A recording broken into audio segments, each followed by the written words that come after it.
Bayangkan dipermalukan dan ditampar suami di depan keluarga besar, harga diri diinjak-injak tanpa rasa malu. Itulah yang kualami sebelum akhirnya aku bangkit, menggugat cerai, dan menarik habis semua harta Gonogini darinya. Kisah nyata penuh luka, keberanian, dan pembalasan ini mengajarkan satu hal penting. Jangan pernah diam ketika harga dirimu diinjak, karena keberanian bisa membalik keadaan dan mengubah hidupmu selamanya. Aku masih ingat jelas hari pertama ia melamarku, dengan mata penuh keyakinan dan senyum yang terasa menenangkan.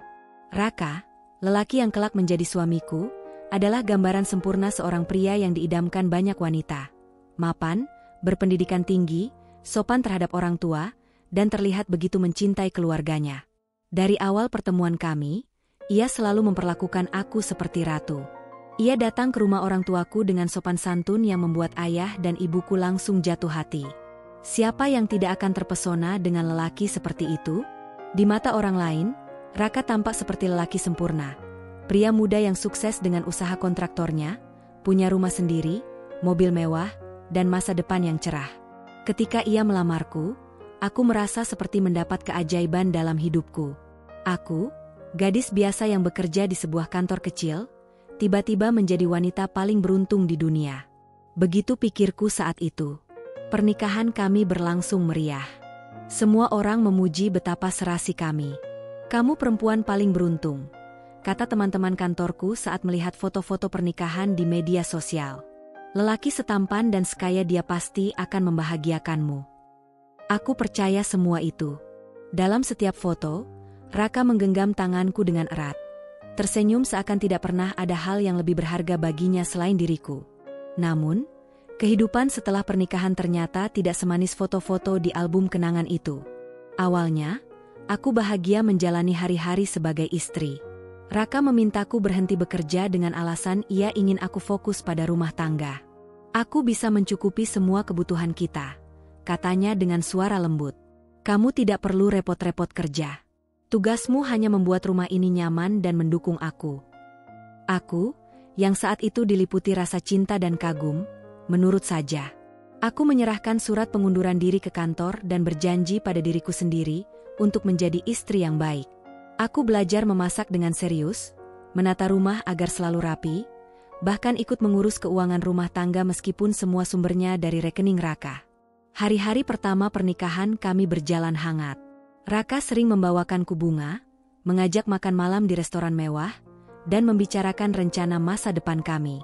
Kadang kami duduk berdua di balkon rumah sambil menatap langit malam, membayangkan punya 2 atau 3 anak, sebuah villa di Bali, dan liburan ke Eropa. Aku merasa hidupku sempurna. Namun perlahan, ada hal-hal kecil yang mulai mengusik ketenanganku. Raka mulai menunjukkan sisi yang tidak pernah kulihat sebelumnya. Ia mudah tersinggung untuk hal-hal sepele. Suatu malam, aku lupa menghangatkan makanannya karena terlalu asyik menonton drama Korea.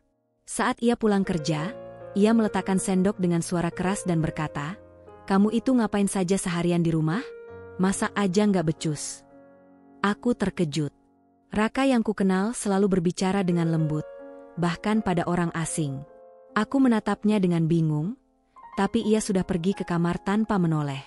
Aku mencoba menganggap itu hanya lelah.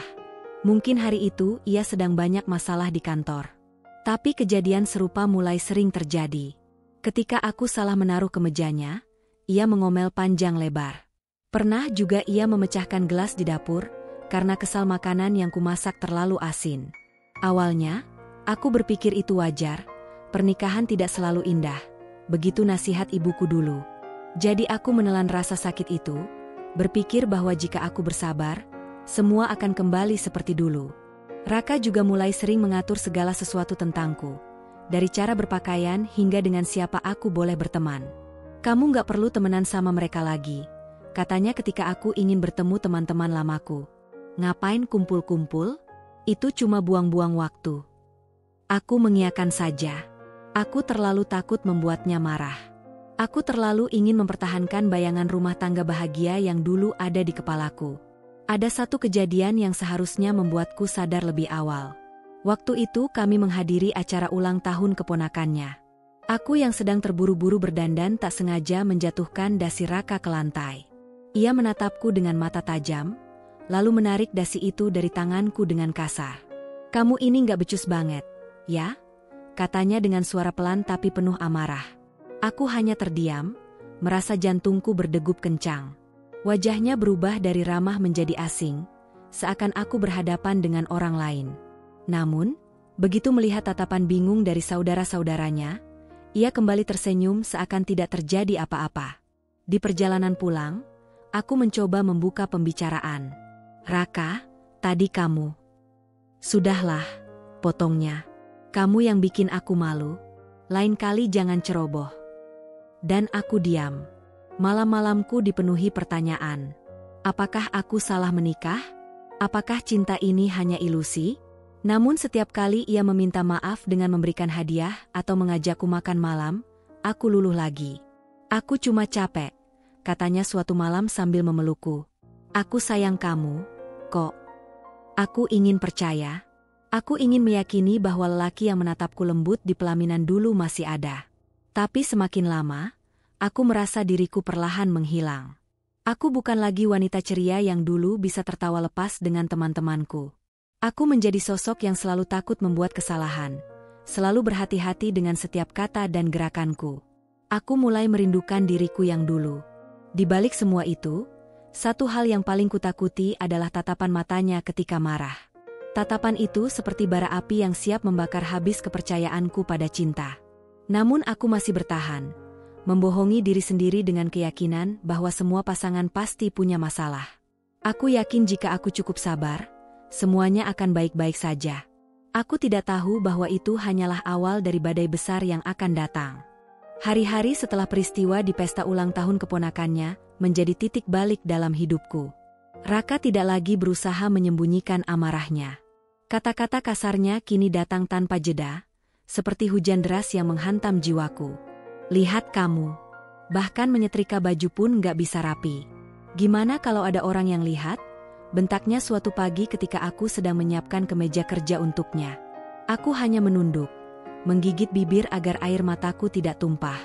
Aku sudah belajar, jika aku membalas, amarahnya hanya akan semakin besar. Jadi aku memilih diam, menunggu badai reda.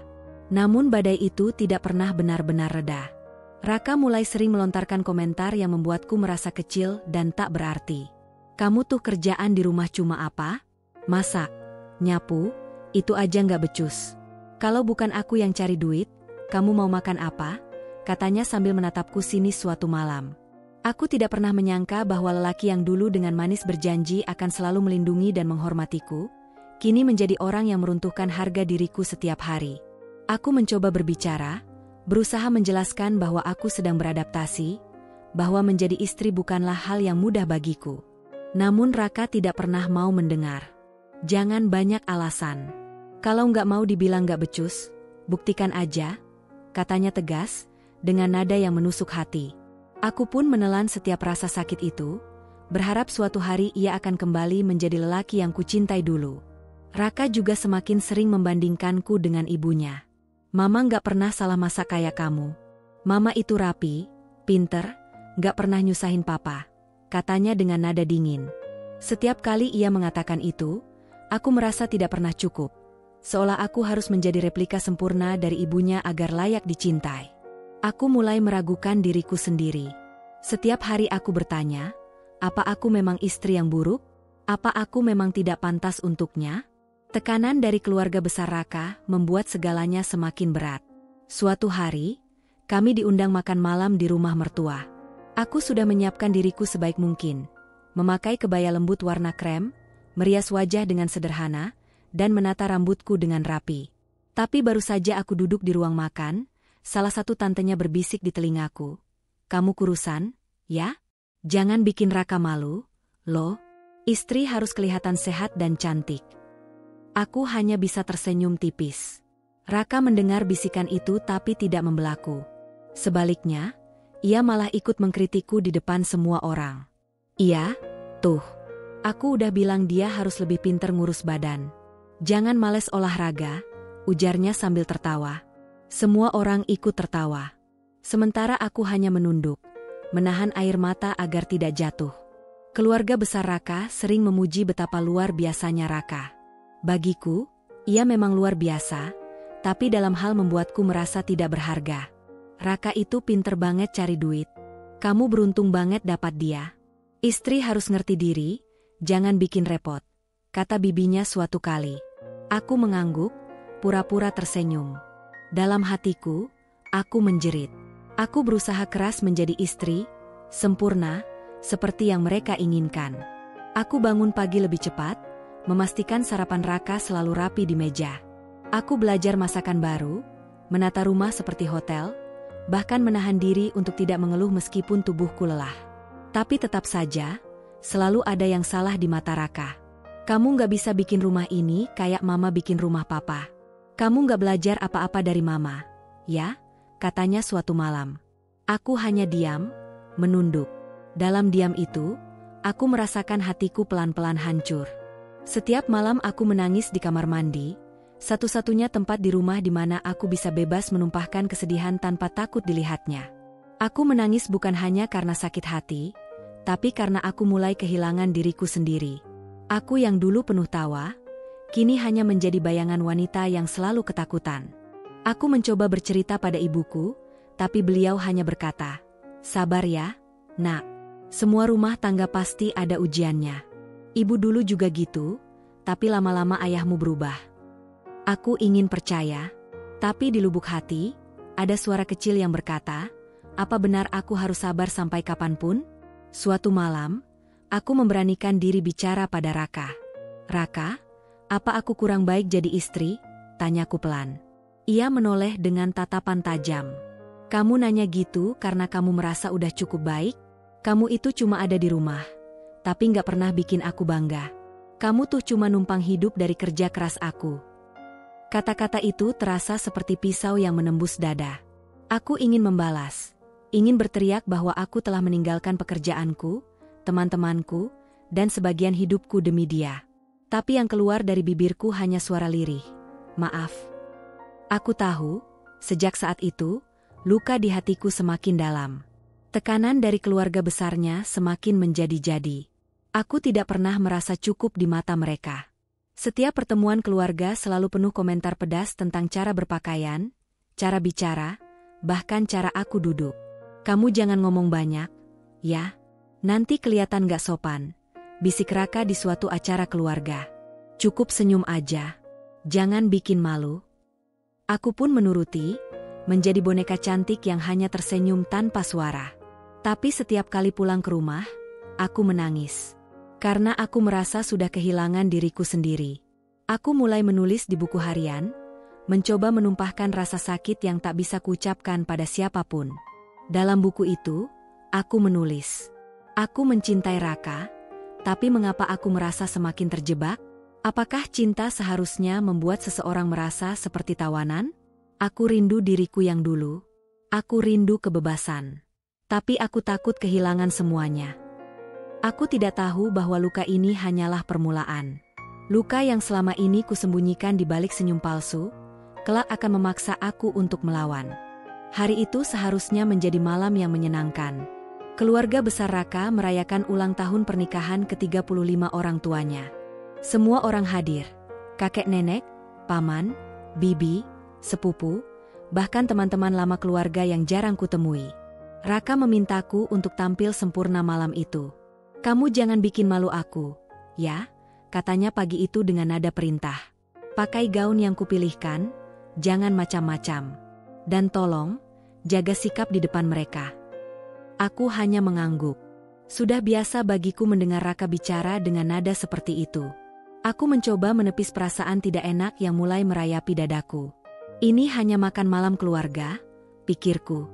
Aku bisa melewati ini. Aku memilih gaun biru muda yang dipilih Raka. Rambutku kusanggul sederhana, make up pun kubuat natural. Aku berdiri di depan cermin, memaksakan senyum. Namun di balik semua itu, ada rasa cemas yang mengganggu. Aku tahu Raka selalu perfeksionis di depan keluarganya. Ia ingin semuanya tampak sempurna, termasuk aku. Konflik sepele yang berujung badai. Acara dimulai dengan suasana hangat. Musik lembut mengalun, hidangan tersaji dengan mewah. Semua orang tampak bahagia. Aku mencoba bersikap manis, membantu menghidangkan makanan, dan menebar senyum pada semua orang. Tapi kemudian, kejadian sepele itu terjadi.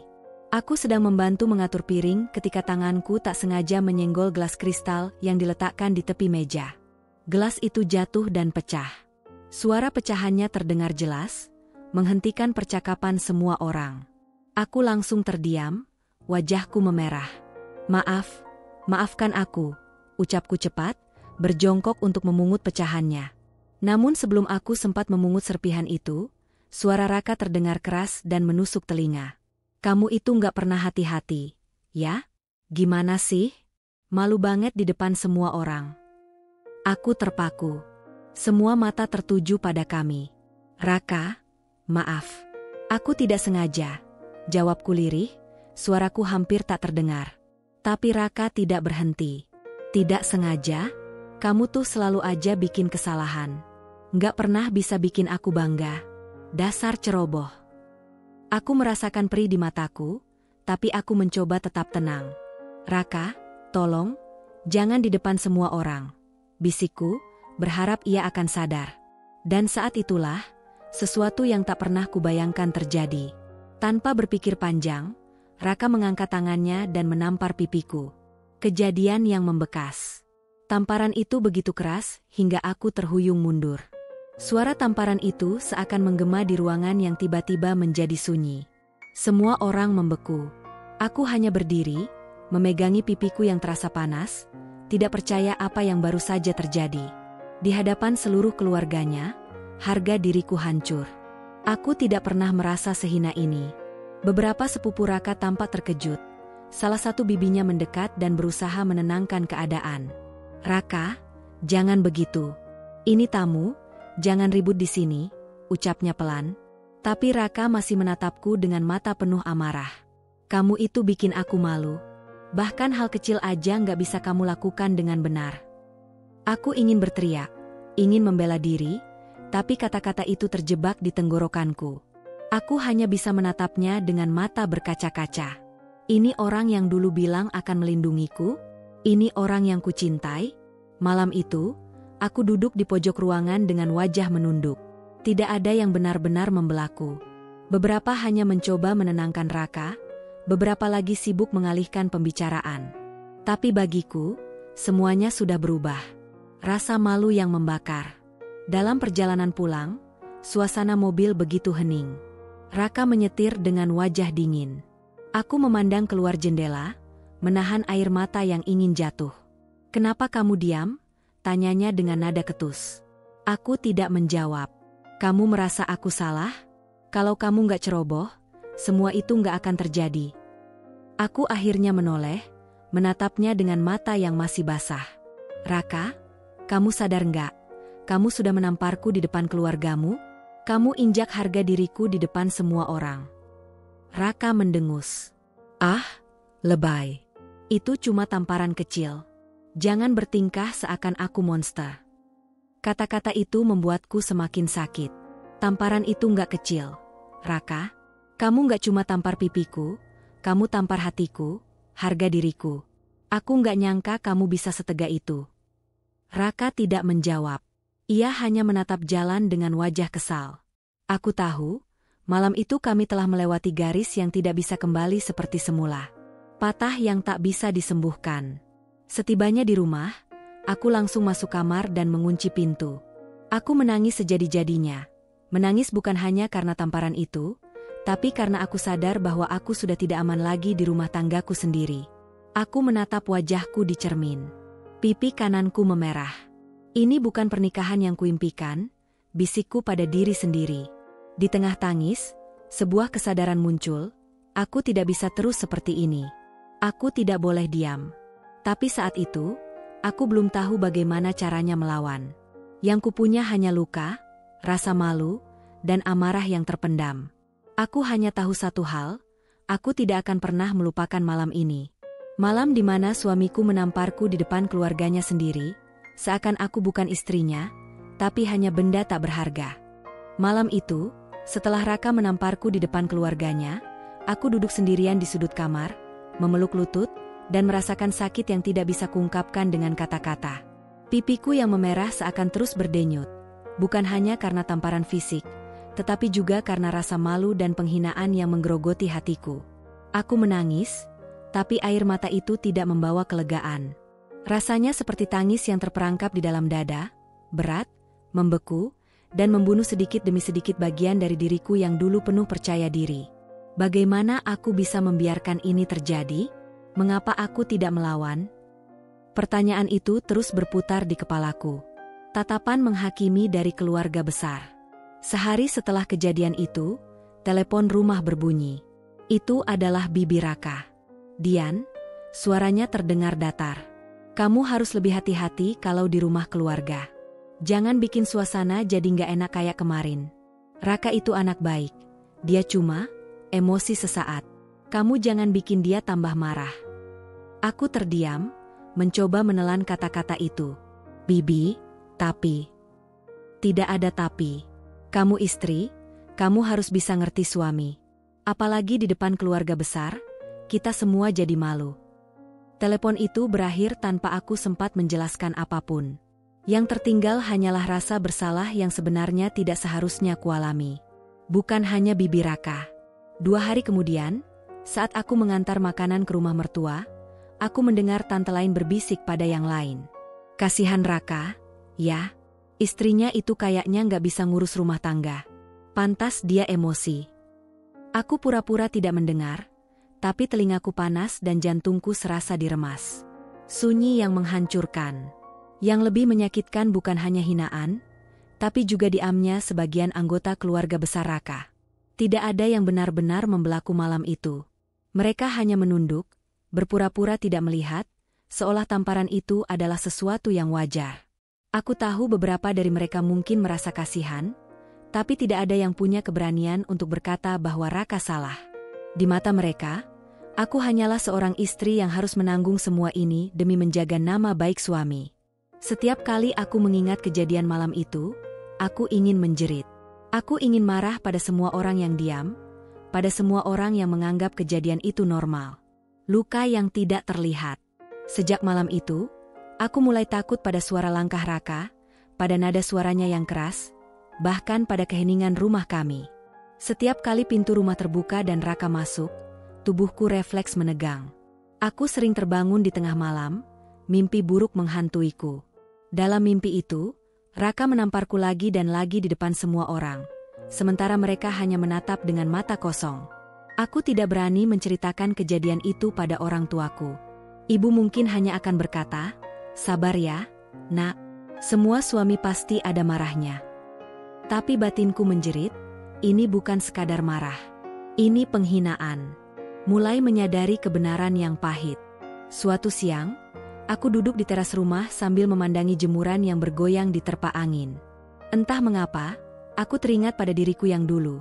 Seorang perempuan yang berani bermimpi, yang punya pekerjaan dan penghasilan sendiri, yang bisa tersenyum tanpa takut. Sekarang aku merasa seperti bayangan. Aku bahkan takut melihat cermin, takut melihat mata yang tampak kosong menatap balik padaku. Apa ini yang dinamakan rumah tangga? Aku bertanya pada diri sendiri. Apa ini cinta yang dulu dia janjikan? Aku mulai menyadari bahwa pernikahan ini tidak sehat. Aku bukan hanya kehilangan rasa aman, tapi juga harga diriku sendiri. Aku mencoba berbicara pada Raka, tapi setiap kali aku mulai membuka mulut, ia selalu berkata, "Jangan bahas lagi soal kemarin. Kamu aja yang lebay. Udah lupain." Lupain? Bagaimana aku bisa melupakan tamparan itu, rasa malu itu, tatapan kasihan sekaligus merendahkan dari semua orang? Kesadaran yang membeku. Malam itu, saat Raka tertidur, aku duduk di ruang tamu sendirian. Lampu remang-remang, dan aku memandangi foto pernikahan kami yang tergantung di dinding. Di foto itu, kami terlihat begitu bahagia. Aku tersenyum dengan gaun putih, sementara Raka menggenggam tanganku dengan penuh keyakinan. Itu semua palsu, pikirku. Kebahagiaan itu cuma topeng. Air mata jatuh, tapi berbeda dari sebelumnya. Tangisku tidak lagi histeris, melainkan dingin, seperti kristal yang membeku di hati. Aku sadar bahwa jika aku terus diam, aku akan hancur. Mungkin aku belum tahu bagaimana caranya melawan. Tapi untuk pertama kalinya dalam beberapa bulan terakhir, aku merasa ada api kecil di dalam hatiku. Api yang mengatakan bahwa aku harus bangkit, bahwa aku berhak dihargai. Benih keputusan. Keesokan harinya, aku berdiri di depan cermin cukup lama. Pipiku yang dulu memerah kini telah normal, tapi luka itu masih terasa di hati. Aku harus melakukan sesuatu, bisikku pada diri sendiri. Aku tidak tahu harus mulai dari mana. Aku tidak punya pekerjaan, tidak punya tabungan karena semua keuanganku berada di tangan Raka. Tapi aku punya satu hal, keinginan untuk tidak lagi diperlakukan seperti ini. Malam itu, untuk pertama kalinya, aku mulai menulis rencana kecil di buku harianku. Bukan rencana besar, hanya sekadar. Aku harus kuat. Aku tidak boleh terus-menerus diam. Aku harus menemukan cara untuk mandiri lagi. Aku tidak tahu kapan, tapi aku yakin saatnya akan tiba ketika aku bisa keluar dari jerat ini. Pagi itu, sinar matahari menembus tirai kamar dan menyentuh wajahku, namun aku tak merasakan hangatnya. Raka sudah berangkat bekerja tanpa sepatah kata pun setelah malam sebelumnya kami bersitegang lagi karena masalah sepele. Hanya karena aku lupa menaruh dasinya di tempat biasa. Aku berdiri di depan cermin kamar mandi, memandangi wajahku sendiri. Ada lingkar hitam di bawah mataku akibat kurang tidur. Aku menyentuh pipiku yang pernah ia tampar malam itu, seolah-olah rasa sakitnya masih tertinggal. Cukup, bisikku pada diri sendiri. Aku tidak akan diam lagi. Mencari dukungan diam-diam. Sore harinya, aku memberanikan diri menghubungi sahabat lamaku, Sinta. Sudah lama aku tidak bertemu dengannya sejak menikah dengan Raka. Sebagian karena kesibukan rumah tangga, tapi sebagian lagi karena Raka tidak suka aku bergaul dengan orang luar. "Dian, ini beneran kamu?" Suara Sinta terdengar kaget sekaligus gembira di telepon. "Iya, Sin, aku." "Astaga, udah lama banget kamu gak hubungin aku. Kamu gimana? Baik-baik aja?" Aku terdiam sejenak.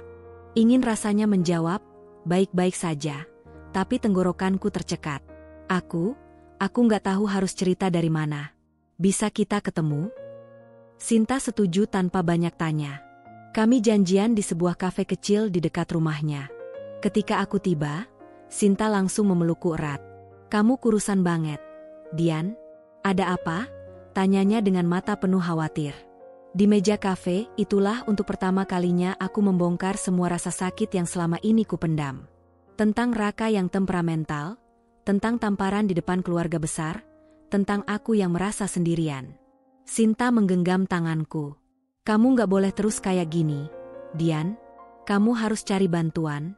Kalau perlu, lapor polisi atau konsultasi sama pengacara." Aku menatapnya dengan mata berkaca-kaca. "Aku takut, Sin. Aku gak punya apa-apa. Semua harta dipegang Raka. Justru karena itu kamu harus mulai bergerak. Jangan tunggu sampai dia melukai kamu lebih parah," jawabnya tegas. "Mengumpulkan bukti." Kata-kata Sinta menjadi cambuk bagiku. Malam itu, setelah Raka tidur, aku mulai menulis semua kejadian kekerasan yang kuingat. Aku mencatat tanggal, tempat, alasan, meski kadang alasannya begitu sepele. Aku juga mulai memotret bekas memar yang pernah kuterima. Foto-foto itu kusimpan diam-diam di folder rahasia di ponselku. Aku tahu risikonya jika Raka sampai menemukan ini, tapi aku sudah tak peduli. Di sudut lemari, aku menaruh sebuah buku catatan. Isinya, rekaman setiap kata kasar yang pernah ia lontarkan padaku. Mungkin ini akan jadi senjataku suatu hari nanti, gumamku pelan. Menghubungi pengacara. Seminggu kemudian, dengan alasan pergi belanja ke pasar, aku diam-diam menemui seorang pengacara yang direkomendasikan oleh Sinta. Namanya Bu Ratna, seorang perempuan parubaya dengan sorot mata tegas namun penuh empati. Aku gak tahu harus mulai dari mana," kataku pelan, nyaris berbisik. "Tenang saja, Bu Dian. Ceritakan saja semuanya. Apa yang Anda alami tidak boleh dibiarkan," jawab Bu Ratna. Aku menceritakan semuanya dari awal. Ia mendengarkan dengan sabar, lalu berkata, "Kalau Ibu sudah mantap ingin bercerai, kita bisa mulai dari pengumpulan bukti. Semua catatan dan foto yang Ibu punya akan sangat membantu." Kata cerai membuat dadaku terasa sesak. tapi juga ada secercah rasa lega. Untuk pertama kalinya, aku merasa ada pintu keluar. Monolog batin. Malam itu, aku duduk di ruang tamu dengan lampu remang. Raka sedang sibuk di ruang kerja dengan laptopnya. Aku menggenggam buku catatanku erat-erat. Aku nggak akan diam lagi, bisikku pada diriku sendiri. Selama ini aku diam karena aku takut. Tapi aku lupa, aku juga punya hak untuk dihargai. Aku juga berhak untuk hidup dengan tenang. Aku membayangkan wajahku saat pertama kali menikah dengan Raka, penuh cinta dan harapan. Aku membandingkannya dengan diriku yang sekarang, rapuh dan penuh luka. Perubahan itu membuatku semakin yakin bahwa aku harus melakukan sesuatu. Tanda-tanda kecurigaan. Beberapa hari kemudian, Raka mulai curiga. "Kamu sering keluar akhir-akhir ini. Belanja apa sampai lama banget?" Tanyanya dengan nada tajam. Aku berusaha tenang. "Cuma ketemu teman lama, Raka." "Sinta. Kamu ingat dia?" Raka menatapku lama, lalu mendengus. "Jangan kebanyakan gosip sama teman. Fokus di rumah aja." Aku hanya mengangguk. Meski dalam hati aku berkata, aku tidak akan berhenti. Setiap tatapan tajamnya, setiap nada suaranya yang keras, hanya memperkuat tekadku. Memupuk keberanian. Dalam diam, aku mulai mengatur keuangan kecil-kecilan. Dari uang belanja yang Raka berikan, aku sisihkan sedikit demi sedikit tanpa sepengetahuannya. Jumlahnya memang tidak banyak, tapi aku merasa seperti menemukan kekuatan setiap kali aku melihat uang itu tersimpan di dompet rahasia. Sinta juga selalu menyemangatiku. "Kamu nggak sendirian, Dian. Kalau kamu butuh tempat tinggal sementara, kamu bisa ke rumahku," katanya. Mendengar itu, aku menangis. Rasanya seperti ada tangan yang mengangkatku dari lubang gelap. Kesadaran yang menguat. Suatu malam, aku terbangun karena mimpi buruk. Dalam mimpi itu, Raka menamparku di tengah jalan, dan semua orang menertawakan. Aku terbangun dengan keringat dingin, dada berdebar, dan air mata menetes tanpa kusadari. Aku duduk di tepi ranjang, menatap sosok Raka yang tidur dengan tenang. Aku tidak akan menunggu sampai mimpi buruk ini jadi kenyataan lagi. Dalam hati, aku berjanji, aku akan melawan. Aku akan keluar dari ini. Aku akan merebut kembali diriku yang hilang. Pagi itu terasa berbeda. Udara dingin yang menembus jendela tidak membuatku gemetar seperti biasanya. Ada ketegangan di dadaku, tapi juga ada kekuatan baru yang sulit dijelaskan. Di meja makan, aku meletakkan sepucuk amplop putih. Isinya sudah kupastikan benar malam sebelumnya, surat gugatan cerai yang telah disiapkan oleh Bu Ratna, pengacara yang kini menjadi tamengku. Aku duduk menatap amplop itu cukup lama, jantungku berdegup cepat. Ketika langkah kaki Raka terdengar dari kamar, aku menghirup napas dalam-dalam. Hari ini, aku akan memutuskan rantai ini. Kejutan pahit. Raka datang ke ruang makan dengan kemeja kerjanya yang rapi. "Mana sarapannya?" tanyanya tanpa melihatku. "Seperti biasa. Ada di dapur." "Tapi, ada sesuatu yang harus kamu baca," jawabku pelan sambil menunjuk amplop itu. Ia menatap amplop putih tersebut dengan dahi berkerut, lalu meraihnya. Saat ia membaca isinya, raut wajahnya berubah drastis. Mata yang biasanya penuh percaya diri kini memerah, dagunya menegang. "Apa ini, Dian?" Suaranya berat dan dingin. "Itu, surat gugatan cerai," jawabku dengan suara yang berusaha tenang. Aku sudah tidak bisa bertahan lagi. Raka mendengus keras, melempar amplop itu ke meja hingga isinya hampir berantakan. "Kamu bercanda, kan? Kamu pikir kamu bisa ninggalin aku gitu aja?" Intimidasi yang tak lagi menakutkan. Aku tahu, ini adalah titik di mana ia akan mencoba mengintimidasi. Dan benar saja, ia mendekat dengan tatapan tajam. "Kamu pikir kamu siapa? Semua yang kamu punya dari aku. Kamu nggak akan bisa hidup tanpa aku." Dulu, kata-kata seperti ini akan membuatku menangis, merasa tidak berdaya. Tapi sekarang, aku menatap balik matanya dengan keteguhan yang bahkan membuatnya terkejut. "Lebih baik aku hidup susah tapi merdeka, daripada terus diinjak-injak olehmu," kataku. Raka tampak terdiam sesaat. Mungkin tidak percaya aku bisa berbicara setegas itu. Lalu ia tertawa sinis. "Kamu nggak tahu apa yang kamu hadapi, Dian. Aku bisa bikin kamu menyesal. Aku sudah terlalu lama menyesal karena membiarkanmu memperlakukan aku seperti sampah. Jawabku dingin. Permohonan yang terlambat. Siang harinya, ketika suasana mulai mereda, Raka mencoba cara lain. Ia duduk di sebelahku di ruang tamu, suaranya berubah lembut.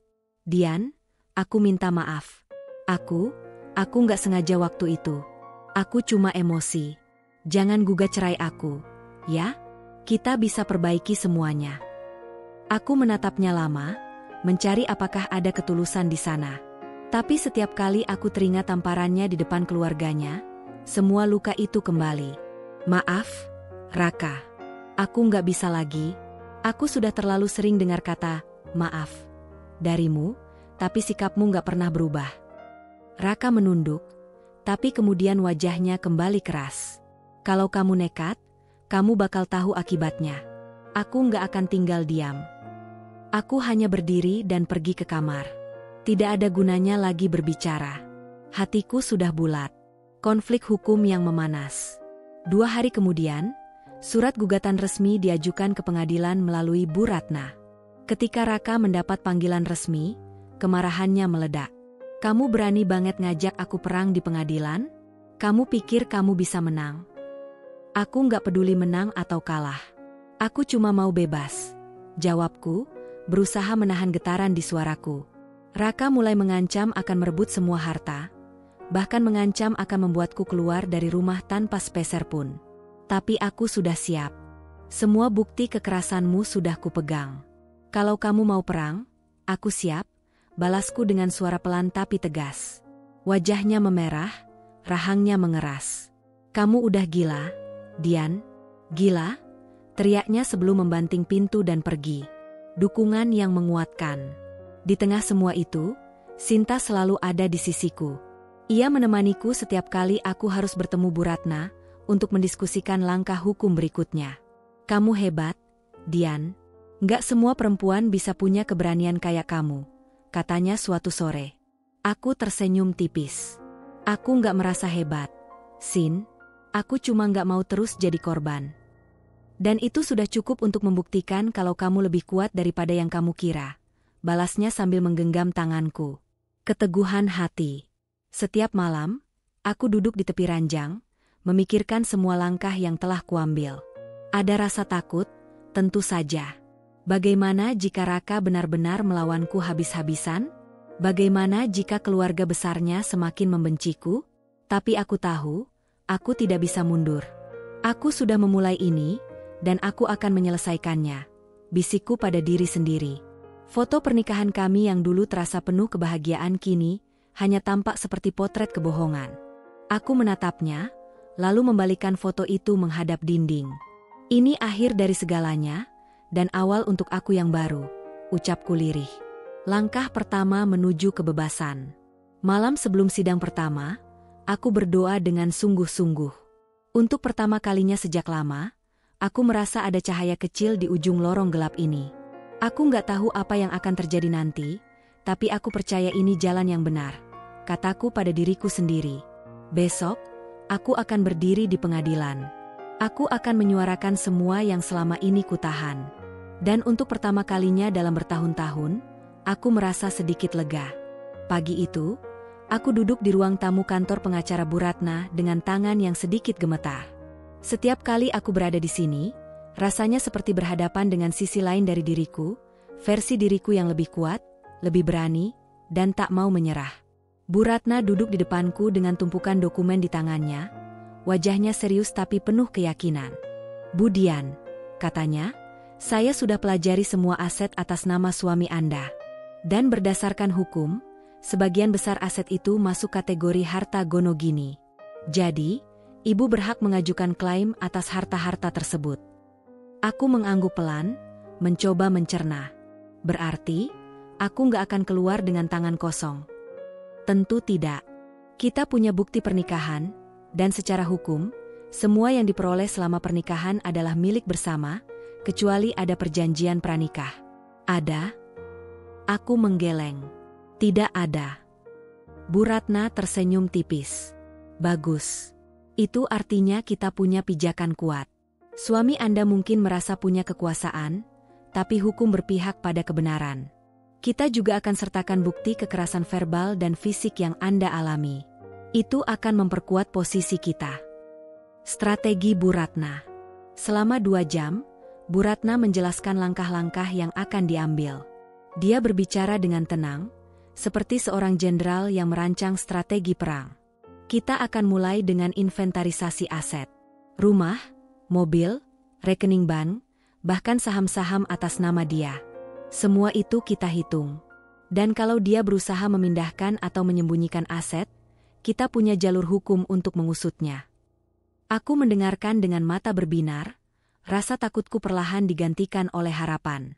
Bu Ratna, apa menurut Anda aku bisa mendapatkan rumah ini?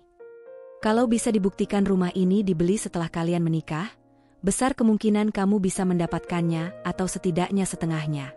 Kita tidak akan biarkan dia mengusir kamu tanpa hak. Hatiku terasa sedikit ringan. Untuk pertama kalinya, aku tidak merasa seperti korban, tapi seperti seseorang yang punya kekuatan untuk membela diri. Suami yang mulai panik. Ketika kabar tentang klaim harta Gonogini sampai ke telinga Raka, reaksinya sangat di luar dugaan. Malam itu, ia pulang dengan wajah merah padam. "Kamu keterlaluan, Dian," teriaknya begitu masuk rumah. "Berani-beraninya kamu mau rebut harta gue?" Aku menatapnya dengan tenang, berbeda dengan diriku yang dulu akan menciut mendengar suaranya. "Itu harta bersama, Raka. Aku cuma ambil yang jadi hakku." Dia terdiam, seolah tak percaya aku bisa bicara setegas itu. "Kamu pikir kamu bisa hancurin nama baik gue di depan semua orang?" Aku menghela napas. "Nama baikmu sudah kamu hancurkan sendiri ketika kamu menampar aku di depan keluargamu." Raka terdiam lagi, tangannya mengepal. Tapi aku tak mundur. Untuk pertama kalinya, aku melihat rasa panik di matanya. Reputasi yang retak. Berita tentang gugatan cerai kami mulai tersebar. Keluarga besarnya, yang dulu sering memandangku rendah, kini mulai terbelah. Ada yang menganggap aku memalukan karena membawa masalah rumah tangga ke pengadilan, tapi ada juga yang diam-diam mengirim pesan padaku, mengatakan bahwa mereka tidak menyangka Raka bisa sekasar itu. Suatu sore, aku menerima pesan dari adik Raka, Reza. "Kak Dian, aku minta maaf soal kejadian waktu itu. Aku nggak bisa bantu banyak, tapi aku ngerti kenapa kakak mau cerai." Pesan singkat itu membuat mataku berkaca-kaca. Mungkin aku tidak sepenuhnya sendirian. Sementara itu, Raka semakin gelisah. Ia mulai bolak-balik menghubungi teman-teman pengacara untuk mengamankan asetnya, tapi Bu Ratna selalu selangkah lebih maju. "Kita sudah ajukan permohonan penetapan harta bersama, jadi dia nggak bisa sembarang jual atau pindahkan," kata Bu Ratna dengan senyum kemenangan. Keberanian yang menguat. Setiap kali aku melihat dokumen gugatan yang sudah tebal dengan bukti dan argumentasi, aku merasa lebih kuat. Luka di hatiku memang belum sembuh, tapi setidaknya aku tidak lagi terjebak dalam rasa takut. Suatu malam, aku menatap ke arah kamar kerja Raka yang kini jarang kukunjungi. Dulu aku sering membawakan kopi untuknya, duduk dia mendengarkan ceritanya tentang pekerjaan. Tapi kini, semua kenangan itu terasa seperti ilusi. "Dulu aku percaya kau lelaki baik," bisikku pelan, meski dia tak bisa mendengar. Tapi aku sudah cukup percaya pada kebohongan itu. Suami yang berubah wajah. Mungkin karena merasa kalah di pengadilan, Raka mulai mencoba pendekatan lain. Suatu malam, ia datang ke ruang tamu ketika aku sedang membaca dokumen. "Dian, aku tahu aku salah," katanya lirih. "Kita bisa mulai lagi dari awal. Aku janji nggak akan kasar lagi. Aku butuh kamu." Aku menatapnya lama, mencoba mencari ketulusan di balik ucapannya. Tapi aku tahu, ini hanya rasa takutnya kehilangan segalanya. "Raka, kamu nggak butuh aku. Kamu cuma takut kehilangan harta dan reputasi." "Bukan begitu. Aku beneran mau berubah." Aku menghela napas, lalu berdiri. "Kamu sudah punya banyak kesempatan untuk berubah. Tapi yang kamu lakukan hanyalah menyakiti aku lagi dan lagi. Maaf, Raka. Kali ini aku yang akan menentukan jalanku." Kekuatan di balik dokumen. Minggu berikutnya, aku dan Bu Ratna kembali ke pengadilan untuk menyiapkan sidang berikutnya. Setiap kali aku duduk di ruang sidang, ada rasa gentar, tapi juga rasa puas melihat Raka yang tampak terpojok. Kita punya peluang besar, Budian, kata Bu Ratna sambil memeriksa dokumen. Selama ini dia terlalu percaya diri. Tapi semua bukti ada di pihak kita. Kita bahkan bisa ajukan ganti rugi karena kekerasan yang Anda alami. Aku mengangguk, menatap amplop besar di tangannya. Amplop ini adalah simbol kebebasanku.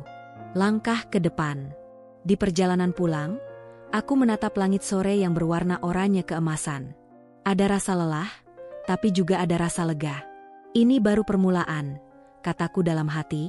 Aku akan melangkah lebih jauh. Aku akan rebut kembali semua yang hilang, harga diriku, kebahagiaanku, dan hakku.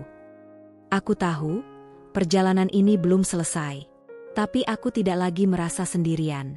Di sisiku ada orang-orang yang mendukung, ada hukum yang melindungi, dan ada diriku sendiri yang kini lebih kuat. Dan untuk pertama kalinya setelah sekian lama, aku merasa punya kendali atas hidupku. Hari itu langit mendung, seolah ikut merasakan tegangnya pertempuran yang akan dimulai. Aku duduk di kursi belakang ruang sidang, menatap meja panjang tempat hakim akan memimpin persidangan. Tangan ini terasa dingin, namun hati dan pikiranku sudah bulat. Hari ini aku tidak hanya melawan Raka, tapi juga melawan bayangan rasa takut yang selama ini mengikatku. Bu Ratna, pengacaraku, duduk di sampingku. Tatapannya penuh keyakinan. "Kamu siap?" tanyanya pelan. Aku menarik napas dalam-dalam. Siap. Aku sudah terlalu lama diam. Suasana sidang yang menegangkan. Ketika hakim memasuki ruangan, semua orang berdiri. Raka duduk di kursi seberang, mengenakan jas hitam rapi. Dari luar, ia masih terlihat seperti pria terhormat yang penuh wibawa. Namun aku tahu, di balik jas itu, ada seorang lelaki yang tak segan menampar istrinya sendiri di depan keluarganya. Hakim membuka sidang dengan suara tegas. Sidang perceraian antara Dian Pratiwi dan Raka Mahendra dinyatakan dibuka. Silakan pihak penggugat memulai. Bu Ratna berdiri. Suaranya lantang namun terukur. Yang mulia, klien kami menggugat cerai tergugat karena kekerasan fisik dan verbal yang dilakukan berulang kali selama pernikahan. Kami memiliki bukti dan saksi yang mendukung fakta ini. Aku melirik Raka. Wajahnya tampak tegang, tapi ia tetap mencoba menunjukkan senyum sinisnya, seolah tak gentar. Bukti kekerasan yang membuka luka. Bu Ratna mengangkat sebuah map tebal berisi foto-foto, rekaman suara, dan tangkapan layar pesan singkat. Foto memar di pipiku setelah tamparan di depan keluarganya menjadi bukti paling jelas. Saat foto itu ditunjukkan ke hakim, ruangan seolah membeku. Yang mulia, ini adalah dokumentasi luka yang dialami klien kami pada malam tanggal 17 Juni, setelah dipukul oleh tergugat di depan saksi keluarga, ujar Bu Ratna. Beberapa anggota keluarga Raka yang duduk di kursi pengunjung tampak terkejut. Ada yang saling berbisik, mungkin mereka tidak menyangka bukti itu begitu nyata. Hakim menatap foto tersebut lama, lalu mengarahkan pandangan ke Raka. Apakah tergugat mengakui atau membantah? Raka terlihat menelan ludah. Yang mulia, itu hanya salah paham. Saya tidak bermaksud, katanya terbata-bata. Apakah Anda membantah bahwa tindakan itu dilakukan di depan keluarga besar Anda? Potong hakim. Raka terdiam, tidak bisa menyangkal. Kesaksian yang menguatkan. Bu Ratna memanggil saksi, salah satunya Sinta, sahabatku. Ia maju dengan langkah tegas. Yang mulia, saya melihat sendiri bagaimana Raka sering merendahkan Dian, bahkan di depan orang lain. Saya pernah melihat memar di tangannya, dan Dian selalu bilang, tidak apa-apa, padahal jelas dia sedang menderita. Kata-kata Sinta menusuk ke hati. Aku menunduk, mencoba menahan air mata. Selama ini aku berusaha terlihat tegar, tapi kesaksiannya mengingatkan betapa keras perjuangan yang telah kulalui. Bu Ratna kemudian menambahkan bukti rekaman suara Raka yang memarahiku dengan kata-kata kasar. Rekaman itu diputar di ruangan sidang, membuat suasana semakin mencekam. Suara Raka terdengar jelas, "Kamu gak ada gunanya jadi istri. Jangan bikin aku malu di depan orang-orang." Beberapa orang di ruang sidang terdiam. Ada yang menggeleng pelan. Raka yang semakin terpojok. Aku melihat wajah Raka yang mulai memerah. Tangan kirinya mengepal, tanda amarah yang ia tahan. Pengacaranya berusaha menangkis tuduhan dengan argumen bahwa itu hanya masalah rumah tangga biasa, tapi hakim tampak tidak terpengaruh. Masalah rumah tangga tidak pernah bisa dijadikan alasan untuk kekerasan, apalagi dilakukan di depan orang lain, kata hakim tegas. Raka menunduk, mungkin menyadari bahwa posisinya kini benar-benar sulit. Keberanian yang terbangun. Ketika giliran aku memberi kesaksian, jantungku berdebar kencang. Tapi aku tahu, ini saatnya menyuarakan semua yang selama ini kupendam. Yang mulia, aku memulai dengan suara sedikit bergetar, saya menikah dengan harapan akan hidup bahagia bersama orang yang saya cintai. Saya tinggalkan pekerjaan dan mimpi saya demi mendukung suami. Tapi yang saya terima adalah makian, tamparan, dan rasa takut setiap hari. Malam itu, di depan keluarganya, harga diri saya diinjak-injak. Saya berdiri di sini bukan untuk balas dendam, tapi untuk melindungi diri saya. Aku merasakan air mata mengalir, tapi aku tidak menunduk. Mataku menatap lurus ke arah hakim. Saya hanya ingin bebas, Yang Mulia. Bebas dari rasa sakit yang selama ini saya tutupi. Ruangan mendadak hening. Aku bahkan bisa mendengar desahan napas orang-orang di belakang. Suasana memanas. Pengacara Raka mencoba menyerang balik. Yang Mulia, bukti ini mungkin dilebih-lebihkan. Klien saya adalah seorang pria terhormat, seorang pengusaha sukses. Tuduhan ini merusak reputasinya. Bu Ratna berdiri, wajahnya dingin. Justru perbuatan klien Anda yang merusak reputasinya sendiri. Kami punya bukti cukup bahwa kekerasan itu nyata. Penghargaan dari masyarakat tidak bisa menutupi luka seorang istri di balik pintu rumah tangga. Hakim mengangguk pelan, seolah setuju dengan ucapan Bu Ratna. Detik-detik yang membuatku kuat. Sidang hari itu berakhir dengan agenda penundaan untuk pemeriksaan lanjutan. Namun dari tatapan hakim, aku bisa melihat bahwa kebenaran ada di pihakku. Di luar ruang sidang, Raka mencoba mendekat. Dian, berhenti sekarang juga sebelum semua ini makin jauh. Kita bisa bicara baik-baik, katanya dengan suara penuh emosi. Aku memandangnya dengan dingin. Kamu sudah punya kesempatan untuk bicara baik-baik sejak dulu. Tapi yang kamu lakukan hanya menyakitiku. Sekarang, biar pengadilan yang memutuskan. Aku berjalan pergi, meninggalkannya berdiri sendiri di koridor. Ada rasa lega di dadaku. Untuk pertama kalinya, aku merasa tidak lagi berada di bawah bayang-bayangnya. Kemenangan yang semakin dekat. Di perjalanan pulang, Bu Ratna menatapku sambil tersenyum. Hari ini kamu luar biasa, Dian.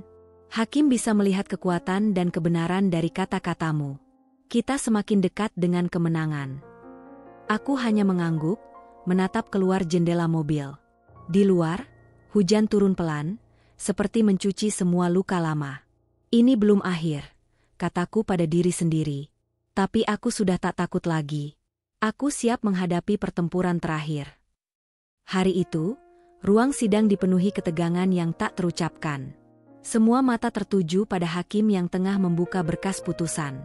Suara dentingan pena, suara gesekan kursi, bahkan desahan napas orang-orang di ruangan itu terdengar jelas. Jantungku berdegup kencang, seolah hendak meloncat keluar dari dada. Inilah hari yang kutunggu-tunggu, hari di mana keadilan harus bicara. Hakim, dengan wajah datar dan tegas, akhirnya membuka suara. Setelah memeriksa bukti-bukti dan mendengar kesaksian dari kedua belah pihak, pengadilan memutuskan mengabulkan gugatan cerai yang diajukan oleh penggugat, Dian Pratiwi, terhadap tergugat, Raka Mahendra. Selain itu, berdasarkan perhitungan hukum mengenai harta gonogini, seluruh aset yang diperoleh selama masa pernikahan akan dibagi sesuai ketentuan, dengan hak lebih besar pada penggugat karena adanya bukti kekerasan yang dilakukan tergugat. Aku terdiam, nyaris tak percaya pada kata-kata yang baru saja kudengar. Semua perjuangan, air mata, dan keberanian yang kukumpulkan selama ini akhirnya membuahkan hasil. Harta yang berbalik arah. Bu Ratna tersenyum, menggenggam tanganku erat. Selamat, Dian. Kamu sudah menang. Semua rumah, mobil, dan tabungan akan jatuh ke tanganmu. Termasuk aset investasi yang dulu kamu bantu kelola. Aku menatapnya, masih sulit mencerna kemenangan ini. Bayangan Raka yang dulu berkuasa, yang dulu berdiri di atas segalanya, kini perlahan memudar. Aku ingat bagaimana ia dulu memandangku rendah, menganggapku hanya perempuan lemah yang tidak akan pernah bisa melawan. Di seberang ruang sidang, Raka duduk terpaku. Wajahnya pucat, matanya kosong. Ia seperti kehilangan arah. Pengacaranya mencoba menenangkannya, tapi aku tahu kata-kata itu takkan bisa memulihkan harga diri yang hancur. Monolog batin, harga kebebasan. Aku melangkah keluar dari ruang sidang, tapi hatiku terasa berat. Ini bukan hanya tentang memenangkan harta atau perceraian. Ini tentang kebebasan yang kubayar dengan luka batin, trauma, dan rasa sakit yang tak terhitung. Apakah ini sepadan? Tanyaku dalam hati. Aku kehilangan cinta, kepercayaan, dan bertahun-tahun hidupku terbuang dalam penderitaan. Tapi mungkin, inilah harga kebebasan. Aku menatap ke langit yang cerah, seolah Tuhan sedang mengirimkan tanda bahwa semua badai telah berlalu. Suami yang tersungkur. Beberapa hari setelah keputusan sidang, Raka menghubungiku melalui pesan singkat. Aku nggak percaya kamu tega ngambil semua ini, Dian. Kamu pikir aku bisa hidup tanpa apa-apa? Aku membaca pesannya dengan hati tenang. Dulu, mungkin aku akan merasa kasihan. Tapi sekarang, aku tahu ini bukan soal balas dendam, melainkan soal keadilan. Aku membalas dengan singkat. Semua yang kubawa adalah hakku. Ini bukan soal tega atau tidak, Raka. Ini soal mempertahankan diriku sendiri. Tak ada balasan lagi setelah itu. Mungkin dia sedang terpuruk, mencoba menerima kenyataan bahwa hidupnya sudah tidak sama. Kehidupan yang baru. Beberapa minggu kemudian, aku pindah ke rumah baru yang menjadi bagian dari hak Gonogini. Rumah itu bukan sekadar bangunan, tapi simbol dari kebebasan yang akhirnya kupeluk. Setiap langkah di dalam rumah itu terasa seperti menghapus jejak-jejak luka lama. Sore itu, aku duduk di balkon, memandangi langit senja dengan secangkir teh hangat di tangan. Ada rasa damai yang tak pernah kurasakan selama bertahun-tahun. Sinta datang berkunjung, membawa bunga. "Selamat, Dian. Kamu akhirnya bebas," katanya sambil memelukku. "Bebas? Ya," aku tersenyum pahit. Tapi rasanya ada bagian dari diriku yang masih berusaha sembuh. Sinta menatapku lembut. "Butuh waktu. Tapi aku yakin kamu akan pulih. Kamu jauh lebih kuat dari yang kamu kira." Kenangan yang tak ingin kembali. Meski aku sudah menang, ada malam-malam ketika bayangan masa lalu datang menghantuiku. Aku teringat pada malam ketika tamparan itu mendarat di wajahku di depan keluarga besar. Teringat pada saat-saat aku terpaksa tersenyum palsu di hadapan orang-orang, seolah semuanya baik-baik saja. Namun, setiap kali rasa sakit itu muncul, aku berkata pada diriku sendiri, aku sudah keluar dari lingkaran itu. Aku tidak akan pernah kembali. Patah tapi tak kalah. Kemenangan ini bukan tanpa luka. Aku kehilangan rasa percaya pada cinta, setidaknya untuk sementara waktu. Tapi di dalam patahnya hatiku, ada kekuatan baru yang tumbuh. Aku mulai mengatur keuangan, mendirikan bisnis kecil dengan tabungan dan aset yang kini jadi milikku. Aku tak ingin bergantung pada siapapun lagi. Setiap rupiah yang aku hasilkan terasa seperti bukti bahwa aku bisa berdiri sendiri. Suami yang menjadi bayangan masa lalu. Dari kabar yang kudengar, Raka semakin jatuh. Beberapa kontrak bisnisnya batal karena reputasinya yang rusak setelah kasus ini mencuat ke publik. Ada gosip bahwa ia mulai hidup sederhana, jauh dari kemewahan yang dulu ia banggakan. Aku tidak merasa puas mendengarnya, tapi juga tidak merasa kasihan. Ini adalah konsekuensi dari perbuatannya sendiri. Keputusan untuk melangkah maju. Pada suatu pagi, aku berdiri di depan cermin, memandang diriku yang kini berbeda. Perempuan di cermin itu bukan lagi Dian yang takut pada bentakan, bukan lagi Dian yang selalu merendah demi sebuah keutuhan palsu. Aku tersenyum pada diriku sendiri. Aku bebas. Aku berhak bahagia. Dan dengan keyakinan itu, aku mulai menulis bab baru dalam hidupku, bab di mana aku adalah pemeran utama, bukan korban. Pagi itu, sinar matahari menembus tirai kamar, menyapaku dengan kehangatan yang berbeda. Rasanya seperti pelukan lembut alam semesta yang berkata, "Selamat, kamu sudah melewati badai." Aku berdiri di depan cermin, menatap bayangan diriku yang tampak jauh lebih kuat. Mata ini memang masih menyimpan luka, tapi juga menyala dengan semangat baru. Luka itu tidak lagi menjadi tanda kelemahan, melainkan bukti bahwa aku mampu bertahan. Aku menarik napas panjang. Hidupku sudah berubah total. Tak ada lagi rumah megah yang terasa seperti penjara, tak ada lagi suara bentakan yang membuatku merasa kecil. Yang ada sekarang hanyalah diriku sendiri, dengan harga diri yang kembali ku ketahui nilainya. Menata hidup dari awal. Beberapa bulan setelah putusan cerai, aku memutuskan untuk pindah ke kota kecil di pinggir laut. Rumah baruku sederhana, tapi dari jendela kamar aku bisa melihat deburan ombak dan mendengar suara angin yang menenangkan. Setiap sore aku berjalan di sepanjang pantai, merasakan pasir di kaki, seolah-olah alam sedang memelukku dan berkata, "Kamu sudah selamat, kamu bebas." Dengan sisa tabungan dan sebagian harta gonogini, aku mulai merintis usaha kecil, sebuah kafe mungil dengan konsep ramah lingkungan. Aku menamainya Lahir Kembali. Nama itu terasa tepat, karena kafe itu bukan sekadar bisnis, tapi simbol bahwa aku sedang memulai kehidupan yang benar-benar baru. Sinta, sahabatku, sering datang untuk membantu. Ia tersenyum melihatku menyusun rak buku dan mengatur meja. "Kamu terlihat berbeda sekarang, Dian. Lebih hidup," katanya suatu sore. Aku tertawa kecil. Mungkin karena aku benar-benar merasakan kebebasan. Rasanya seperti bisa bernapas lagi. Menyembuhkan luka dengan kekuatan.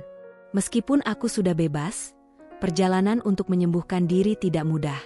Ada malam-malam di mana aku terbangun karena mimpi buruk, teringat pada suara bentakan Raka, pada malam di mana pipiku ditampar di depan keluarganya. Tapi setiap kali rasa itu datang, aku menyalakan lilin, duduk di balkon, dan berbicara pada diriku sendiri. "Kamu sudah keluar dari sana, Dian. Kamu sudah menang. Jangan biarkan bayangan masa lalu mencuri masa depanmu." Aku juga mulai menulis jurnal harian. Di dalamnya, aku mencatat semua rasa sakit, ketakutan, dan juga hal-hal kecil yang membuatku bersyukur.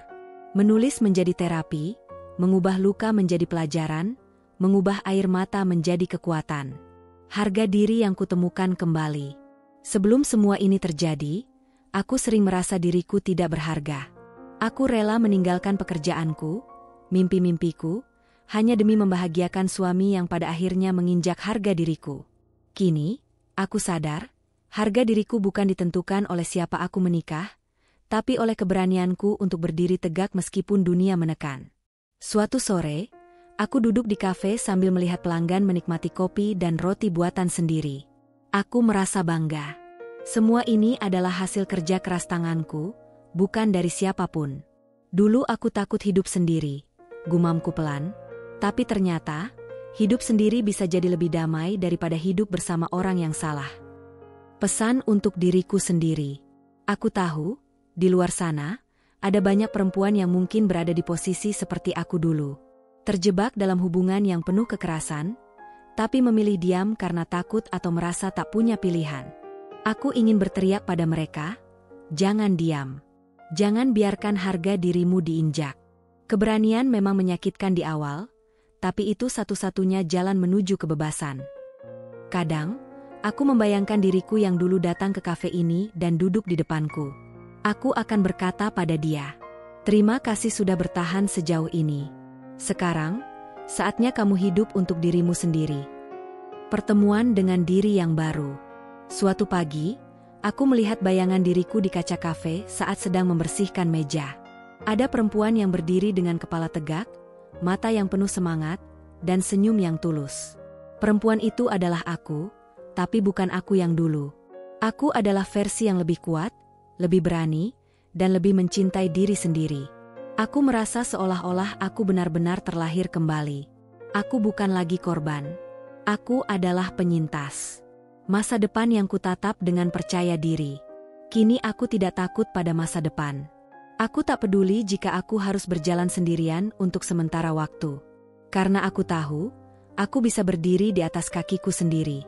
Di teras kafe, aku menatap matahari terbenam. Warna oranye keemasan membanjiri langit, mengingatkanku pada janji kehidupan. Setelah malam gelap, selalu ada fajar. "Terima kasih, Tuhan," bisikku. Karena dari semua luka ini, aku akhirnya menemukan siapa diriku. Pesan moral. Aku belajar bahwa diam bukanlah solusi ketika harga diri diinjak. Diam hanya membuat luka semakin dalam, semakin sulit disembuhkan. Aku berani karena aku ingin bebas, dan keberanian itu telah membawaku pada kehidupan yang lebih baik. Jika ada satu pesan yang ingin kusampaikan pada dunia, itu adalah, jangan biarkan siapapun merendahkanmu. Keberanian mungkin membuatmu kehilangan sesuatu, tapi akan memberimu segalanya. Kebebasan, harga diri, dan kehidupan yang layak kau jalani.